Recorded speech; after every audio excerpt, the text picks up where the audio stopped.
नमस्कार दोस्तों, हम पढ़ रहे थे सर्किल और सर्किल के अंदर 2-3 क्लासेज अपनी हो चुकी हैं। आज हम और इसके अंदर कुछ नई चीज़ें पढ़ने वाले हैं जिनसे सीधा सीधा एग्जाम के अंदर क्वेश्चन बनता है। तो चलिए स्टार्ट करते हैं आज के इस लेक्चर को।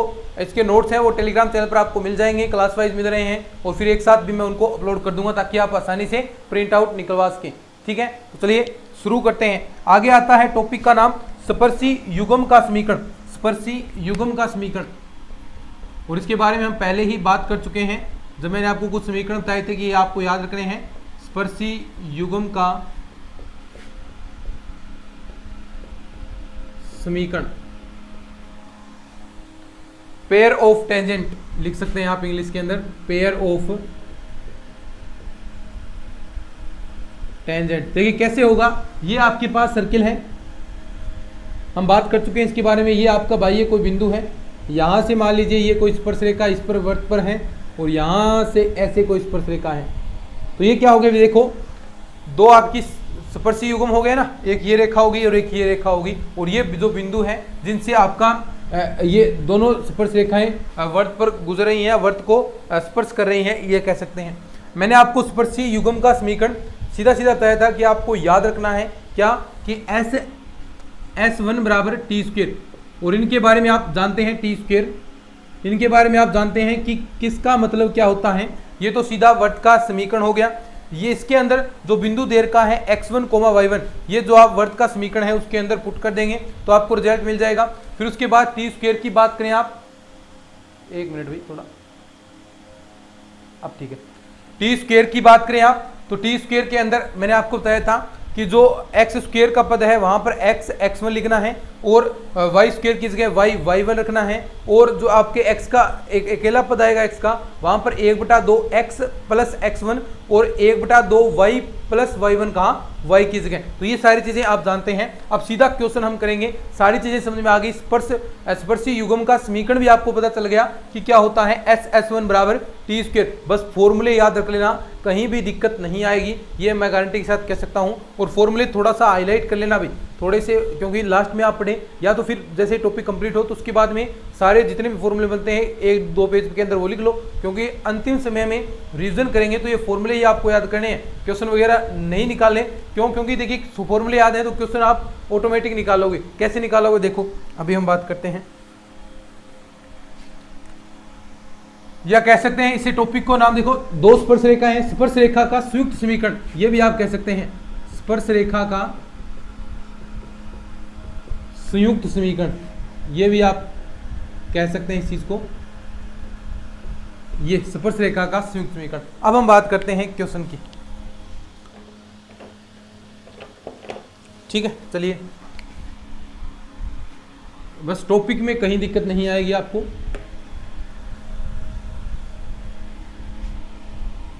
स्पर्श रेखा का संयुक्त समीकरण,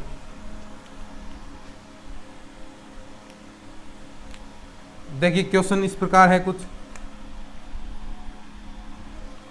कि बिंदु 2,3,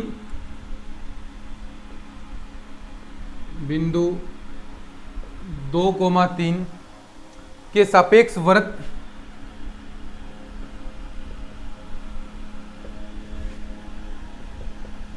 एक्स स्क्वेयर प्लस का वाई स्क्वेयर बराबर 1 की स्पर्शी युग्म का समीकरण है, कि स्पर्शी युग्म का समीकरण है, कि स्पर्शी युग्म का समीकरण है। क्या है देखिए स्पर्शी युग्म का समीकरण, बस सीधा आपको वही याद रखना है। देखिए क्या स्पर्शी युग्म का समीकरण, देखो नाम आ गया यहाँ पर स्पर्शी युग्म का समीकरण, तो क्या होगा S1 बराबर टी स्क्वेयर, बस ये चीज आपको याद रखनी है। अब एक एक चीज करते हैं। S का मतलब क्या है, ये वृत्त का समीकरण, तो ये सीधा आप वृत्त का समीकरण रख देंगे। कैसे, एक्स स्क्वेयर प्लस का वाई स्क्वेयर माइनस का 1, समीकरण सीधा रख दिया। S1 का मतलब जो ये बिंदु देर का है वो बिंदु यहाँ पर गुजारेंगे, जो बिंदु देर का है वो हम गुजारेंगे, तो आपके पास क्या रिजल्ट मिलेगा, देखो क्या होता है, x1 स्क्वेयर प्लस का y1 स्क्वेयर माइनस का 1, यही होता है जो बिंदु देर का है x1, y1, ये हम यहाँ पर बिंदु गुजार देते हैं। और टी स्क्वेयर का मतलब आप सब जानते हैं क्या,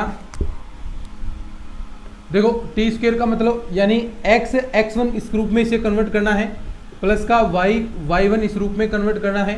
अब देखो x का, देखो ये तो द्विघात का पद हो गया, लेकिन x का एक घात का पद यहाँ पर नहीं है, तो डायरेक्ट आप लिख देंगे, उस चीज़ को नहीं लिखना अब, ठीक है। ये आपके पास आ गया। अब जो बिंदु दे रखा है वो बिंदु यहाँ पर रख देते हैं 2,3। तो ये तो आपका ऐसे का ऐसा हो जाएगा एक्स स्क्वायर प्लस का वाई स्क्वायर माइनस का 1, ये तो ऐसा कैसा रहेगा। लेकिन x1 की जगह क्या रखोगे 2, तो 2 का स्क्वायर 4 प्लस 3 का स्क्वायर 9 माइनस का 1। और ऐसे ही इसका क्या हो जाएगा, देखो x1 की जगह 2 रखेंगे तो 2x, ये स्क्वायर है भाई टी स्क्वायर, 2x प्लस का 3y और माइनस का 1 की होल स्क्वायर। अब थोड़ा इसको ओपन कर लेते हैं, अब थोड़ा इसको ओपन कर लेंगे तो देखिए क्या बचेगा, थोड़ा सोल्व करते हैं। 9 4 13 माइनस 1 12, तो ये आ गया 12 एक्स स्क्वायर प्लस का वाई स्क्वायर माइनस का 1 बराबर, देखो थोड़ा सा इसको ओपन कर लेते हैं भाई। देखो ओपन हमें करना पड़ेगा, ये तो कर लेते हैं, कोई दिक्कत नहीं। तो देखो इसकी पहले इसको बना लेते हैं, तो ये हो गया 2x प्लस का 3y की स्क्वायर, ठीक है। ये हो गया प्लस का 1 और माइनस का यहाँ पर आएगा क्योंकि माइनस का बन गया, माइनस का 2 इंटू में x1। तो देखो ये आपके पास 1 है और इसका गुणा कराएंगे तो आपके पास बन गया 2x प्लस का 3y, ठीक है। अब देखो इसको थोड़ा सा हम और सोल्व करते हैं, तो 4x स्क्वायर प्लस का 9y स्क्वायर प्लस का 3 2 6 प्लस का 12xy प्लस का 1 माइनस का 4x माइनस का 6y, ठीक है। ये चीज़ें आपके पास आ गई, ठीक है। यहाँ से कुछ कट रहा है तो देख लो, देखो यहाँ पर हम थोड़ा सा करते हैं अंदर गुणा, 12x स्क्वायर प्लस का 12y स्क्वायर माइनस का 12, ठीक है। ये बराबर में आ गया। अब देखो यहाँ से जो चीज़ें आपकी सोल्व हो रही हैं उसे सोल्व कर लो। ये 4x स्क्वायर इधर आएगा आपके पास, 8x स्क्वायर बच गया, 8x स्क्वायर, ठीक है। और ये आपके पास 12 वाला इधर आएगा, तो आपके पास देखिए कितना बच गया, 3y स्क्वायर प्लस का 3y स्क्वायर। और कांस्टेंट पद कौन सा है, यहाँ पर तो एक ही है और ये एक इधर आएगा, तो यहाँ पर हो जाएगा आपका, ये देखो माइनस माइनस हो गया ना, तो माइनस का 13 बच जाएगा। बाकी जो पार्ट है वो आप इधर ले आए, तो माइनस का 12xy प्लस का 4x प्लस का 6y, ये हो गया माइनस का 13 बराबर 0। ये आपके पास समीकरण आ गया। तो ऐसे समीकरण आपको ज्ञात करने हैं भाई। देखो समझ गए ना बात को, बिल्कुल सिंपल है, कोई दिक्कत वाली बात नहीं।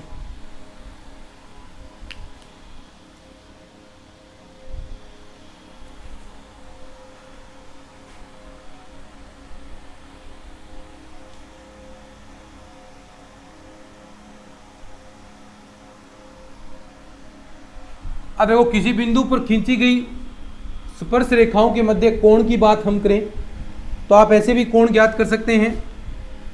पहले तो स्पर्शी युग्म का समीकरण, इस तरह समीकरण बनाओ, ठीक है।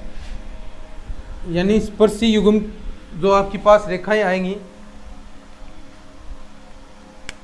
यानी नोट लगाकर एक बात आप लिख सकते हैं कि किसी बिंदु से वक्र पर, किसी बिंदु से वक्र पर खींची गई स्पर्श रेखाओं के मध्य कोण, खींची गई स्पर्श रेखाओं के मध्य कोण ज्ञात करने के लिए, के मध्य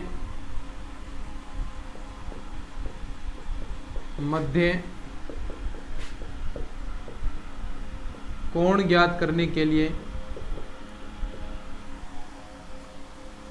स्पर्शी युग्म का समीकरण, पहले तो स्पर्शी युग्म के समीकरण में व्यक्त करते हैं। स्पर्शी युग्म के समीकरण बनाएंगे, अभी जो हमने समीकरण बनाया स्पर्शी युग्म का, उस तरह समीकरण बनाएंगे। फिर फॉर्मूला लगा देंगे क्या, थीटा बराबर tan inverse h square minus का a b, h square minus का a b 2 into under root h square minus का ए बी, और अपोन में आ जाएगा आपके पास ए प्लस का बी, ए प्लस का बी। तो ये फॉर्मूला, अब देखो इससे आपको नहीं करना क्योंकि लंबा हो जाएगा, ये फॉर्मूला आप यूज कर सकते हैं ये फॉर्मूला यूज कर सकते हैं, लेकिन ये फॉर्मूला करेंगे तो पहले आपको स्पर्शी युग्म के समीकरण में कन्वर्ट करना पड़ेगा, फिर आप बना पाएंगे। लेकिन ऐसा ही हम सरल रूप में भी हम चीज़ों को व्यक्त कर सकते हैं। कैसे, देखिए इस चीज़ को लिखिए, फिर आगे हम बात करते हैं। ठीक है, स्क्रीनशॉट ले लिया। अब देखिए आगे हम बढ़ते हैं।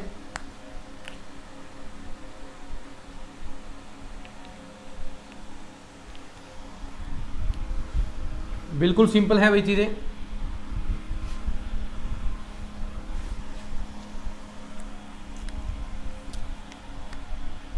अब हम बात करते हैं कोण की। वर्त की स्पर्श रेखाओं के मध्य कोण, यही टॉपिक है। वर्त की दोनों से एक ही मान आएगा भाई। स्पर्श रेखाओं के मध्य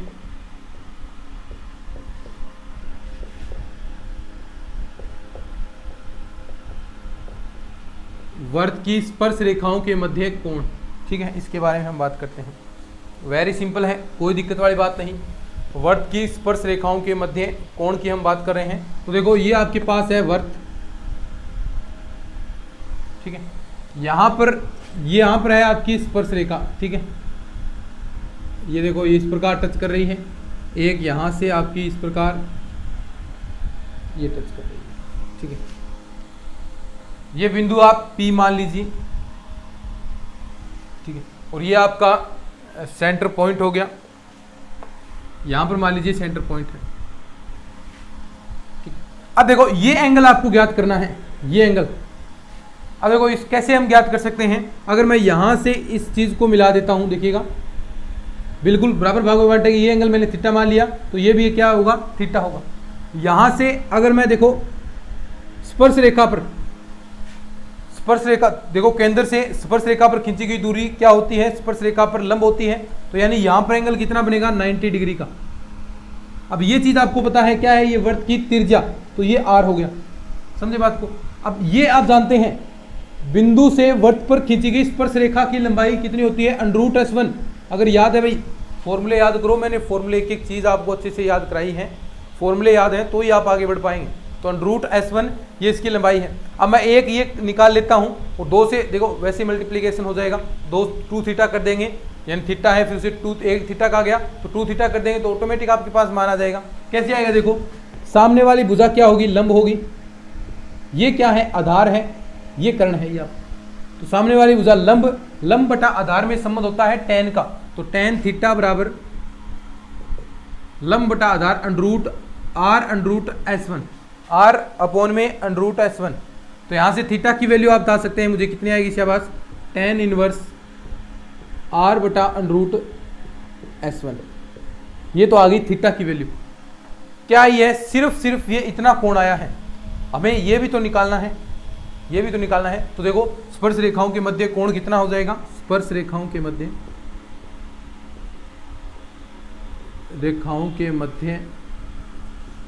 कोण की बात होगी तो कोण कितना हो जाएगा, देखो 2 थीटा हमें निकालना है। देखो 2 थीटा, तो सीधे तौर पर आप कह सकते हैं 2 थीटा। अगर आप यहां पर एंगल निकालेंगे तो आपके पास क्या आएगा, 2 tan इनवर्स, 2 से गुणा ही तो कराना है, R अपॉन √S1। बस ये फॉर्मूला आपको याद रखना है भाई।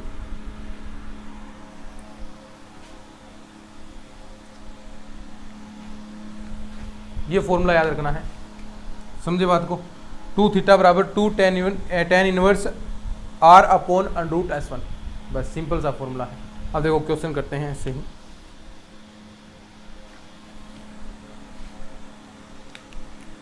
लिख लो इस चीज को, लिख लिया ना। अब देखो क्वेश्चन करते हैं एक।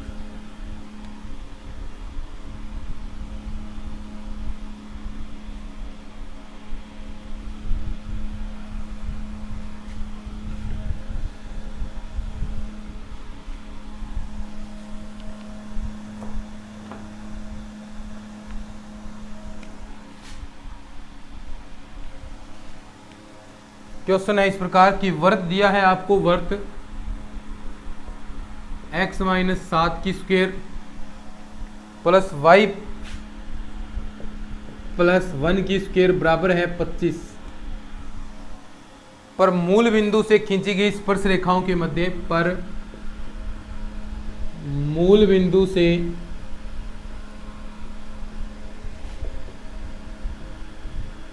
खींची गई स्पर्श रेखाओं के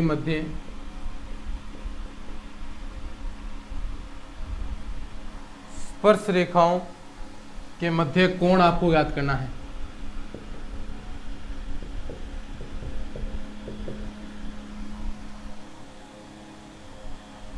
ठीक है, स्पर्श रेखाओं, वही सेम टू सेम चीज आ गई। देखो ये आपको सर्किल दे दिया, इस पर मूल बिंदु से, देखो मूल बिंदु 0,0 बिंदु आपको दे दिया, इससे खींची गई स्पर्श रेखाओं के मध्य कोण। तो देखो एक तो आपके पास r का मान पता होना चाहिए। r आप कैसे ज्ञात कर सकते हैं, देखिए r होता है √g² प्लस का f² माइनस का c, जो ऐसा फॉर्मूला दे रखा है उसके अकॉर्डिंग। ठीक है, अब यहाँ से साफ साफ आप देख सकते हैं g की वैल्यू कितनी है, देखिए आप ऐसे भी निकाल सकते हैं। और यहाँ पर जो वर्त का समीकरण है, यहाँ पर देखिए r² के रूप में होता है, केंद्र के रूप में दिए होते हैं वो सीधा r², एक तो ये g² वाला r² हो गया, यहाँ पर एक सीधा वो जो फॉर्मूला, ये समीकरण केंद्र के रूप में दे रखा है, तो ये क्या होता है r²। तो वर्त त्रिज्या का मान कितना आ गया, r बराबर 5 आ गया। ठीक है, एक चीज तो ये आपके पास आ गई r का मान। दूसरा एक बिंदु आपको दे दिया, बिंदु क्या दिया है 0,0, बिंदु दिया है 0,0। दो तीन चीजें आपके पास आ गई, एक तो त्रिज्या का मान आ गया, एक आपके पास बिंदु आ गया कि 0,0 आपको बिंदु दे रखा है, पॉइंट दे रखा है। तो ठीक है, अब कोण ज्ञात करने में कहाँ दिक्कत आएगी, एक चीज आपको निकालनी है। देखो फॉर्मूला आपको पता होना चाहिए कि 2θ बराबर होगा 2 tan inverse r upon √S1। r का मान है √S1 का, √S1 क्या होता है, जो बिंदु दे रखा है उससे स्पर्श रेखा की लंबाई निकालनी है, √S1 का मान आप ज्ञात कर सकते हैं क्या, केवल मात्र जो बिंदु दे रखा है वो समीकरण के अंदर गुजारना है। तो देखो S1 कैसे आएगा, जो बिंदु दे रखा है 0,0, ये इस समीकरण में गुजार देंगे, तो 0 माइनस का 7² प्लस का y प्लस 1 का स्क्वायर, y की जगह 0 प्लस 1 की स्क्वायर बराबर 25। ठीक है, अब देखो ये हो गया 49 प्लस का 1 50 बराबर 25। तो देखो आप कटाएंगे तो आपके पास कितना बच गया, 25 आपके पास यहाँ बच जाएगा। देखो 25, S1 का मान 25 आ गया, तो √S1 ज्ञात करना है आपको, तो √S1 5 आ जाएगा। ठीक है, तो आप सीधा थीटा का मान निकाल सकते हैं। देखो थीटा बराबर 2 tan इनवर्स, देखो 2 tan इनवर्स r का मान कितना है भाई 5, और S1 का मान भी 5, तो यह कट गया। तो यहाँ पर देख सकते हैं, देखो नीचे आएगा π/4, ये देखो थीटा बराबर 2 इंटू ये क्या वैल्यू आएगी, एक आया तो π/4, तो यहाँ से ये कैंसिल हो गया, थीटा का मान आ गया π/2, थीटा बराबर आ गया π/2। तो ये आपको मान निकालना था और ये आपके पास वैल्यू आ गई है, थीटा बराबर π/2। लिखो इसको, फिर आगे बढ़ते हैं।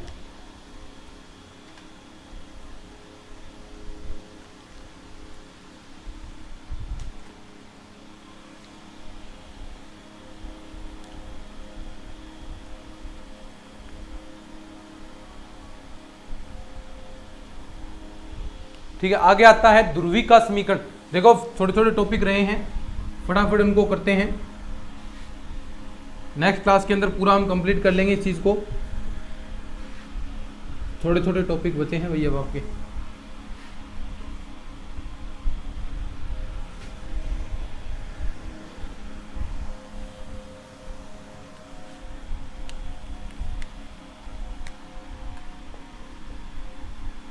ध्रुवी का समीकरण, देखिए क्या होता है ध्रुवी, हम बात करेंगे। देखो ध्रुवी का समीकरण या पोलर इक्वेशन कह सकते हैं, बिल्कुल सरल है भाई।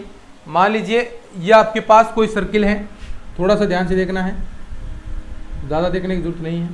ये सर्किल है, अब यहाँ से कोई बिंदु P है, ठीक है, यहाँ से इस पर हम रेखा खींच रहे हैं। देखो यहाँ से हम कोई रेखा खींच रहे हैं बिंदु P से, ठीक है, बिंदु P से हमने रेखा खींची और ये वर्त को A, B पर, देखो एक तो A बिंदु ये है और B ये रहा, यहाँ पर स्पर्श करती है। ठीक है, कोई रेखा है जो बिंदु P से निकलकर वर्त पर जा रही है और ये AB को कर रही है। अब देखो इन दोनों को मिलाने वाली, इन दोनों स्पर्श रेखाओं को मिलाने वाली, देखो कहाँ पर प्रतिच्छेद करेगी, यहाँ पर मान लीजिए प्रतिच्छेद कर रही है। तो ये जो बिंदु प्रतिच्छेद बिंदु है, देखो P से कोई रेखा निकली है, वर्त पर A और B पर टच कर रही है। अब A और B जो ये स्पर्श बिंदु है, यहाँ से इन दोनों को प्रतिच्छेद करने वाली रेखा, देखो यहाँ से प्रतिच्छेद करेगी इस बिंदु पर, तो इस बिंदु का जो बिंदु पथ होगा इस बिंदु का बिंदुपथ ये क्या होगा, ध्रुवी कहलाएगा। क्या कहलाएगा, यही ध्रुवी होगा। और ये P बिंदु है, ये क्या होगा भाई, सीधी सी बात है, ध्रुव हो जाएगा। ठीक है, बस ये सिंपल सी बात है। अब देखो ध्रुव है, ये ध्रुवी पर स्थित नहीं हो सकता। देखो ये बिंदु यहीं पर रहेगा और इस बिंदु पर स्थित नहीं हो सकता। तो ये थोड़ी सी आप डेफिनेशन भी लिख सकते हैं यहाँ पर, बिल्कुल सिंपल सी बात है कि बिंदु P से वर्त पर रेखा खींची गई है, वर्त पर रेखा खींची गई है जो A व B पर मिलती है, जो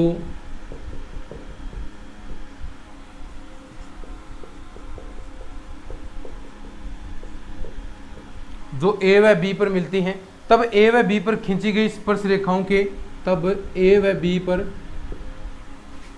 पर खींची गई स्पर्श रेखाओं के प्रतिच्छेद बिंदु को, स्पर्श रेखाओं के प्रतिच्छेद बिंदु का बिंदुपथ ध्रुवी कहलाता है।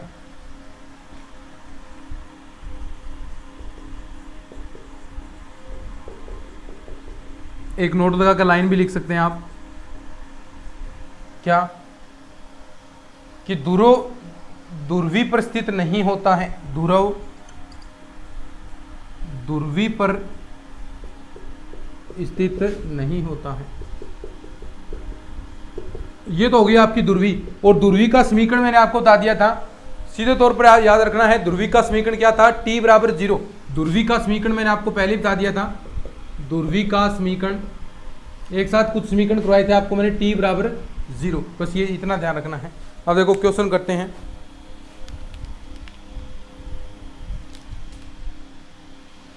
ये है भाई ध्रुवी आपकी,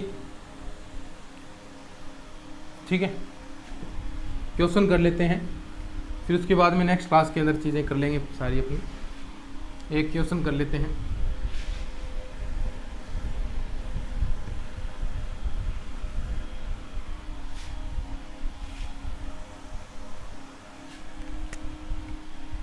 क्वेश्चन देखिए, क्वेश्चन दिया है बिंदु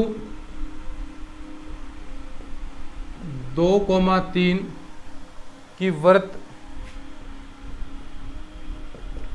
x² प्लस का y² बराबर 9 के सापेक्ष ध्रुवी है, के सापेक्ष ध्रुवी है। बस सीधा आपको तो याद रखना है, ध्रुवी का समीकरण ज्ञात करना है। तो ध्रुवी का समीकरण तो आप वैसे ही ज्ञात कर देंगे। क्या मैंने अभी आपको बताया है, ध्रुवी का समीकरण क्या होता है, T बराबर 0। ध्रुवी का समीकरण, चूंकि ध्रुवी का समीकरण क्या बताया अभी मैंने, T बराबर 0। T बराबर 0 है, इसका मतलब आप जानते हैं ना। देखो इस प्रकार जहाँ x² है वहाँ लिखना है x x1, y² है वहाँ लिखना है y y1। जहाँ सीधा x का गुणांक आएगा वहाँ लिखना है 1/2 x प्लस का x1, और y आएगा वहाँ लिखना है 1/2 y प्लस का y1। अब देखो x और y के सीधे गुणांक तो है नहीं, केवल मात्र स्क्वायर वाले हैं। तो स्क्वायर वाले हैं तो स्क्वायर रूप में इसको लिख देंगे हम। क्या हो जाएगा, x x1 प्लस का y y1 माइनस का 9 बराबर 0।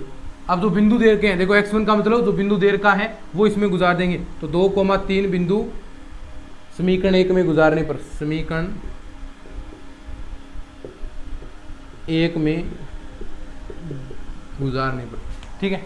तो ये बिंदु हम यहाँ पर गुजार देंगे। तो ये गुजारेंगे, देखो क्या निकलेगा, 2,3। तो 2x प्लस का 3y माइनस का 9 बराबर 0। ये क्या आ गया भाई, ध्रुवी का समीकरण आ गया आपके पास। ऐसे क्वेश्चन कई बार पूछे गए हैं एग्जाम के अंदर, तो थोड़ा सा ध्यान रखना। ये क्या है, ध्रुवी का समीकरण। तो ठीक है, आज की इस क्लास के अंदर हम इतना ही पढ़ने वाले हैं। बाकी जो है नेक्स्ट क्लास के अंदर पढ़ लेंगे। फिर हम आगे नेक्स्ट क्लास में ध्रुव ज्ञात करना, कुछ और भी बेहतरीन चीज़ें हैं अपनी, सारी की सारी हम करेंगे। तो ज़्यादा कुछ नहीं रहा इसके अंदर। एक क्लास के अंदर ये कंप्लीट हो जाए, या नहीं होगा तो आगे और एक क्लास कर लेंगे, कंप्लीट करा देंगे। ठीक है, तो चलिए आज के इस लेक्चर के अंदर इतना ही। मिलते हैं नेक्स्ट क्लास में। अगर लेक्चर आपको अच्छा लगा है तो इसको अपने दोस्तों के साथ साझा ज़रूर कीजिएगा। और चैनल को भी सब्सक्राइब कर लेना। चलिए आज की इस लेक्चर के अंदर इतना ही, मिलते हैं नेक्स्ट क्लास में, तब तक के लिए धन्यवाद। जय हिंद, जय भारत।